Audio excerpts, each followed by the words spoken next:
Flavie? Hugo? Vous avez laissé la porte ouverte?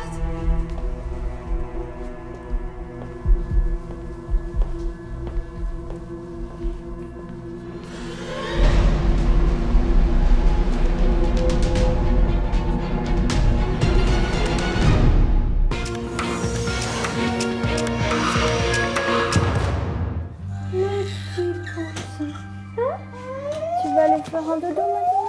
Mathis, 9 mois, le fils des victimes.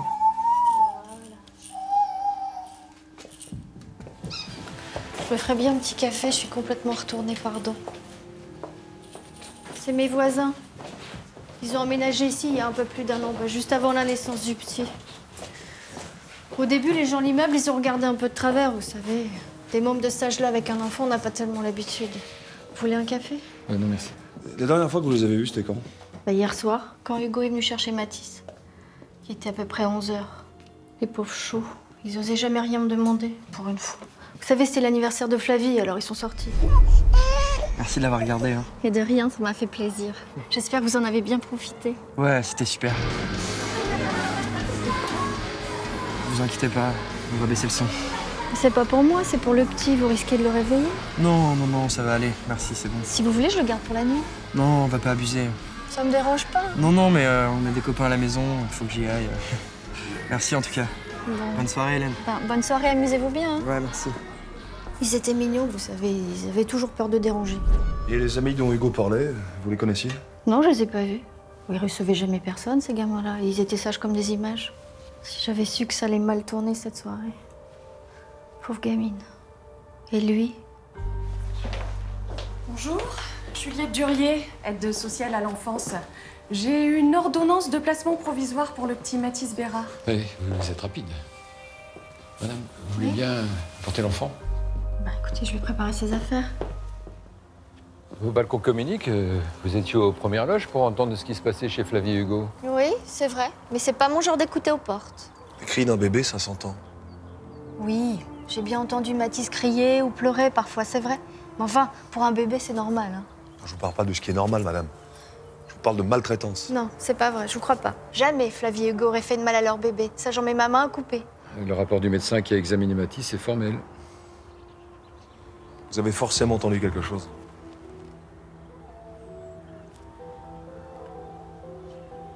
Oui, il y a bien un truc un jour qui m'a un peu choquée. Flavie, Hugo! Flavie! C'est fermé. Flavie! Ça va, Hélène? Bah, il y a Mathis qui pleure depuis au moins une demi-heure. Ah merde. Ah, excusez-nous, mais on est juste parti faire des courses. Bah oui, vous l'avez laissé tout seul. Il dormait. Vas-y, ouvre cette porte. Oui, 2 secondes. Dépêche-toi. 2 secondes, s'il te plaît. Ça leur arrivait de laisser leur bébé seul?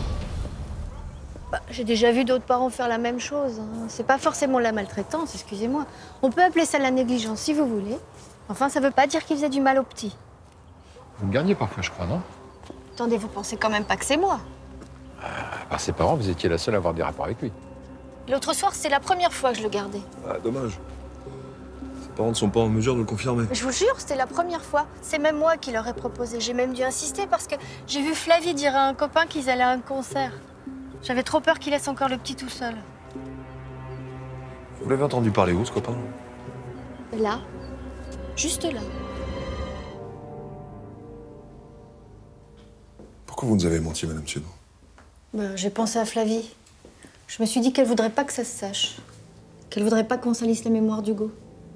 De toute façon, maintenant il est mort. Il fera plus de mal au petit. Ben non. Puisque vous l'avez tué. Vous rigolez? Vous avez des petits-enfants, madame? Non. Pas encore. Pourquoi vous me demandez ça? Comme ça.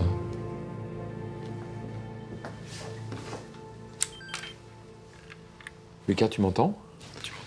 5 sur 5, mon capitaine. 5 sur 5. Quand vous avez découvert que les parents de Mathis sortaient en le laissant tout seul, vous leur avez offert ce babyphone. Ce qui vous permettait-elle de surveiller en leur absence. Grâce à cet appareil, vous entendiez tout ce qui se passait chez vos voisins. Et c'est comme ça que vous avez su qu'Hugo se montrait brutal avec son fils. Non. Il allumait que quand il s'en allait. Ça a dû être terrible d'entendre le bébé pleurer. s'imaginer ce que son père pouvait lui faire subir, juste à quelques mètres. Ferme-la, putain, Mathis! J'en peux plus, toi! Tu sais ça? J'en peux plus! Je peux plus te supporter! Putain, mais ferme-la maintenant! Tu la fermes! J'arrive. Arrête de gueuler maintenant, là! Tais-toi! Arrête de lui crier dessus, ça sert à rien. Putain, mais ferme ta gueule! Là. Hugo! Tais-toi! Non. Hugo, t'arrêtes! Tais-toi! Arrête! Reprends-le! J'ai essayé de prévenir Flavie, mais elle voulait pas voir. Elle lui trouvait toujours des excuses. Elle disait qu'il était stressé parce qu'il trouvait pas de travail. Mais moi, j'avais peur, vous comprenez? Et ce matin-là, quand vous êtes rentré chez eux, vous avez trouvé une occasion d'éviter ce drame. Non. J'ai d'abord cru qu'ils étaient morts. Flavie? Hugo?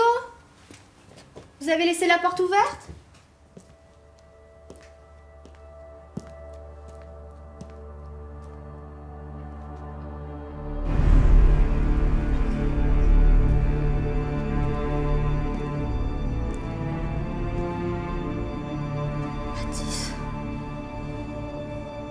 Mathis?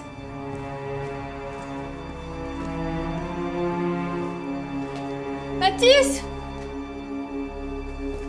J'ai eu peur qu'on l'ait enlevé. Mathis?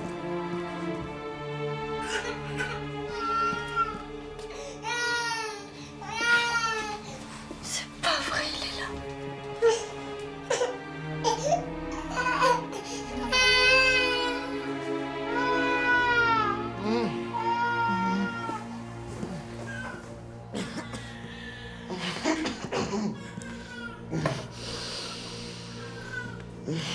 Je me suis souvenue des cris de Mathis, de sa mère, qui préférait fermer les yeux, vous comprenez?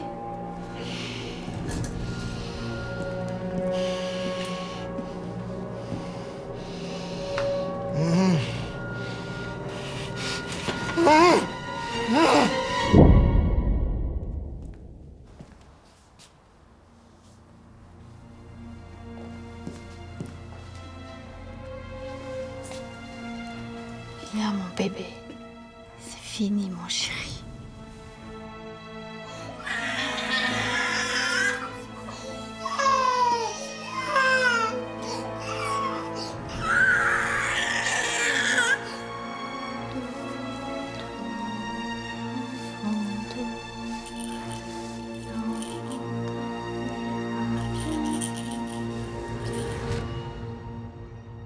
Fallait bien que quelqu'un le sauve, ce petit.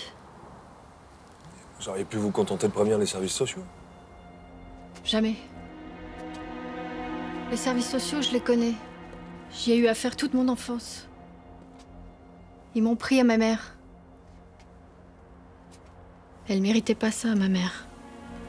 C'est mon père, qui était un alcoolique notoire. Résultat, j'étais en famille d'accueil. C'était pas rose tous les jours. Là, maintenant, Mathis, il va retourner avec sa mère.